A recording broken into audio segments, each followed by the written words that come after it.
একটা ভালো ছবি বা ভিডিও তোলার মূল রহস্য শুধু একটা ক্যামেরা নয়, বরং লেন্সই নির্ধারণ করে ফ্রেমে কিভাবে আলো প্রবেশ করবে, ব্যাকগ্রাউন্ড কতটা ব্ল্যাক হবে আর ফোকাস কতটা করতে হবে। আজকের এই ভিডিওতে আমরা জানবো সব ধরনের ক্যামেরার লেন্স, তাদের কাজ আর কোন কোন লেন্স কোন জায়গায় সবচেয়ে বেশি ব্যবহৃত হয়। সবার আগে লেন্স কিভাবে কাজ করে। লেন্স হচ্ছে এক বা একাধিক কাঁচের অংশ যা আলোকে নির্দিষ্টভাবে বাঁকিয়ে ক্যামেরা সেন্সারে পাঠায়। এই আলো সেন্সারে পরেই তৈরি হয় আপনার ছবি বা ভিডিও। লেন্স যত ভালোভাবে আলো সংগ্রহ করতে পারে, ছবির গুণমান তত ভালো হয়।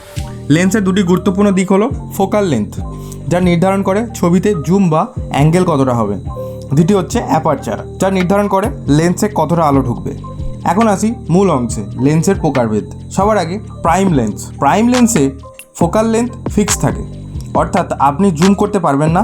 তবে এই লেন্সের বিশেষত্ব হলো এর চমৎকার ইমেজ কোয়ালিটি, বড় অ্যাপারচার যেমন f1.8 আর অল্প আলোতেও স্পষ্ট ছবি তোলে। উদাহরণস্বরূপ 35mm, 50mm, 85mm prime lens ব্যবহার পোর্ট্রেট, সিনেমাটিক ভিডিও, প্রোডাক্ট ফটোগ্রাফিতে। দ্বিতীয় হচ্ছে জুম লেন্সে ফোকাল লেন্থ পরিবর্তন করা যায়, যেমন 18, 55mm আর 70, 200mm। এগুলো আপনাকে ফ্রেমের দূরত্ব বা অ্যাঙ্গেল সহজে বদলাতে দেয়।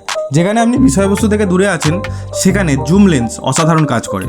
ব্যবহার ট্রাভেল, ইভেন্ট, ওয়াইল্ড লাইফ ফটোগ্রাফিতে। ওয়াইড অ্যাঙ্গেল লেন্স, এই লেন্সে ফোকাল লেন্থ কম থাকে, যেমন 10mm থেকে 24mm পর্যন্ত হয়। এতে আপনি এক ফ্রেমে অনেক বড় দৃশ্য ধরতে পারেন। দৃষ্টিকোণ হয় বেশ প্রশস্ত। এর ব্যবহার ল্যান্ডস্কেপ, আর্কিটেকচার এবং ব্লগিং। এরপর হচ্ছে টেলিফটো লেন্সে ফোকাল লেন্থ অনেক বেশি, যেমন 100mm, 300mm, এমনকি 600mm পর্যন্ত। এগুলো দিয়ে আপনি দূরের কোনো অবজেক্টকে একদম কাছে এনে তুলতে পারবেন। তবে লেন্স ভারী ও দামি হয়। এর ব্যবহার হয় sports, wild life, astro photography. এরপর আছে মাইক্রো লেন্স। এই লেন্স খুব কাছ থেকে ক্ষুদ্র জিনিসের ডিটেল ক্যাপচার করতে পারে। একটা পোকা, ফুলের পাপড়ি কিংবা ঘড়ির মেশিনের অংশ সব কিছু স্পষ্টভাবে দেখা যায়। এর ব্যবহার প্রোডাক্ট শ্যুট, প্রাকৃতিক ডিটেল শট। এরপর আছে ফিশাই লেন্সে ভিউ অ্যাঙ্গেল প্রায় 180 ডিগ্রি পর্যন্ত হয়।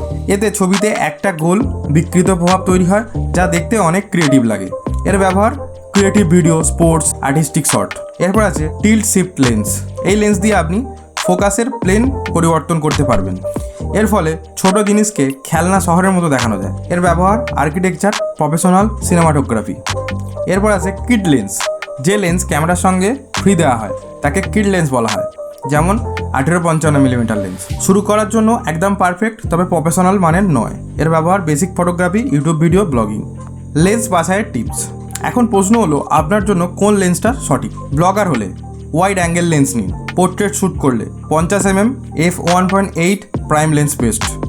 ওয়াইল্ড লাইফ বা স্পোর্টস ফটোগ্রাফার হলে 200mm বা তার বেশি টেলিফটো লেন্স। প্রোডাক্ট শ্যুটার হলে ম্যাক্রো লেন্স নিন। ফিল্ম মেকার হলে বিভিন্ন প্রাইম লেন্স সেট রাখুন সিনেমাটিক শটের জন্য। প্রত্যেকটা লেন্সেরই একটা বিশেষ কাজ আছে।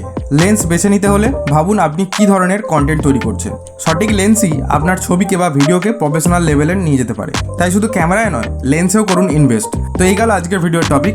যদি ভিডিওটি ভালো লেগে থাকে তাহলে অবশ্যই লাইক, কমেন্ট, শেয়ার করবেন। আর চ্যানেলে নতুন হলে চ্যানেলটি সাবস্ক্রাইব করবেন।